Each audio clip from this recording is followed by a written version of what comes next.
3번 다음 글의 논지로 가장 적절한 것은, 이때 논지라는 거는요 사전에서 찾아보면 그냥 중심 내용이라고 나와요. 제가 그림을 그려놨듯이 주장보다 조금 더 넓은 게 중심 내용입니다. 왜냐? 주장하는 글이 아니라 설명하는 글에도 논지라는 건 있을 수 있거든요. 말 그대로 중심 내용. 그리고 이러한 논지는 글의 일부분만 대표하는 게 아니라 글 전체를 대표할 수 있어야 돼요. 예를 들어 글이 1문단, 2문단으로 구성되어 있고 1문단의 핵심이 A, 2문단의 핵심이 B라고 할 때 선지가 A, B, A, 그리고 B, 이건 A가 아니고 B가 아니다, 이렇게 구성되어 있다고 해봐요. 만약에 내용일치 문제였다면 정답이 1, 2, 3 다 가능하겠죠? 시문의 내용과 일치하니까. 하지만 논지를 찾으라고 하면요, 내용 일치하는 건 당연한 거고 4번, 5번 이런 건 당연히 안 되고 1번과 2번도 제외가 돼요. 왜? 글의 일부분만 대표하기 때문에. 논지를 찾으라고 하면 1문단의 핵심과 2문단의 핵심을 아울러서 표현하는 3번만 정답이 될 수 있다. 그리고 3번 문제를 보면 이렇게 1문단, 2문단으로 구성되어 있어요. 한 문단은 하나의 생각을 전달하므로 1문단의 핵심, 2문단의 핵심을 뽑아서 이걸 탁 연결하면 그게 정답이겠네요. 자, 그래서 1문단 읽어보는데 사람들은 보통 질병이라고 하면 병균이나 바이러스를 떠올리고 병에 걸리는 것은 개인적 요인 때문이라고 생각하곤 한다. 어렸을 때부터 글을 많이 읽어온 분들은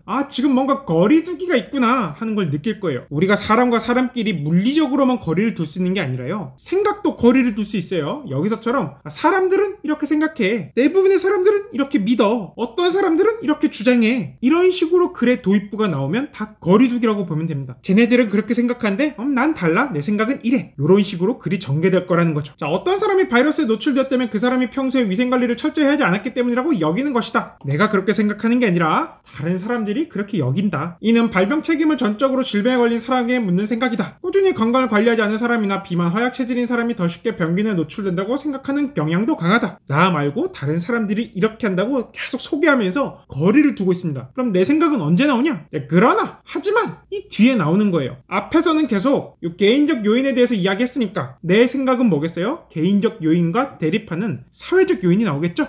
발병한 사람들 전체를 고려하면 성별, 계층, 직업 등의 사회적 요인에 따라 건강 상태나 질병 종류 및 그 심각성이 다르게 나타난다. 자, 따라서 이제 최종 주장. 어떤 질병의 성격을 파악할 때 질병의 발생이 개인적 요인뿐만 아니라 계층이나 직업 등의 요인, 이거 사회적 요인을 가리키는 거죠? 이것과도 관련될 수 있음을 고려해야 된다. 1문단의 주장 뭐예요? 질병의 성격을 파악할 때 사회적 요인도 고려하자는 거죠? 그리고 다음 문단, 질병에 대처할 때도 사회적 요인을 고려해야 된다.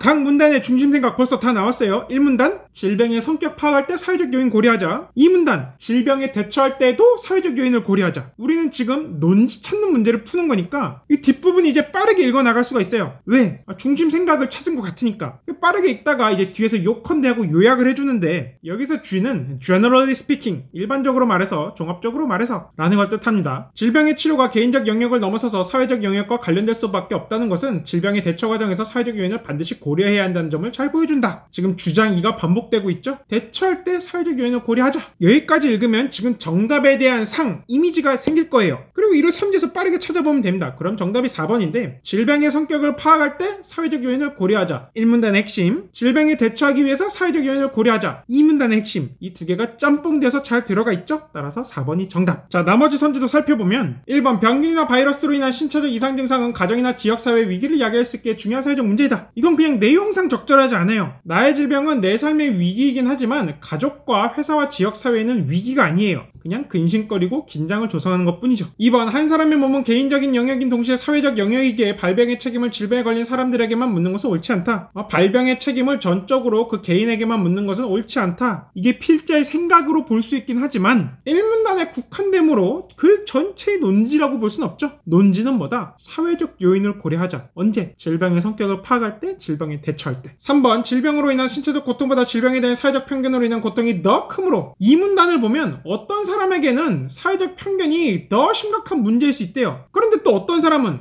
질병으로 인한 고통과 치료가 가장 심각한 문제일 수 있죠. 따라서 3번처럼 사회적 편견이 더 크다고 단정하는 것은 적절하지가 않다. 이런 경우도 있고 저런 경우도 있는 것 뿐이죠. 5번도 마찬가지. 질병의 치료를 위해서는 개인적 차원보다 사회적 차원의 노력이 더 중요하다 그랬는데, 지문에서는 사회적 요인도 고려하자 그랬지 개인적 차원보다 사회적 차원이 더 중요하다는 식으로 얘기한 게 없죠. 3번과 5번은 다 부적절한 비교로 선지를 만든 겁니다. 공부하다 보면 이런 패턴을 엄청나게 만날 거예요. 수능에도 어마무시하게 많았고요. 이런 선지를 단박에 정확하게 판단하려면 지문을 읽을 때부터 비교 표현이 나오면 이거 문제가 될 수 있지 않을까? 이렇게 예측할 수 있어야 되고, 문제에 이런 식의 비교 표현이 나오면 이거 지문의 내용을 왜곡한 거 아닐까? 지문에 있었던 비교를 역전시켜 놨거나 혹은 비교하지 않았던 대상을 어거지로 비교하는 경우, 그런 게 아닐까 의심할 수 있어야 돼요. 이런 태도를 갖고 지문을 읽고 선지를 보면은 굉장히 빠르게 판단할 수 있을 겁니다. 사소하지만 아주 중요한 독해 태도니까 이 지문을 반복해서 보면서 완전히 체화해 놓길 바랍니다.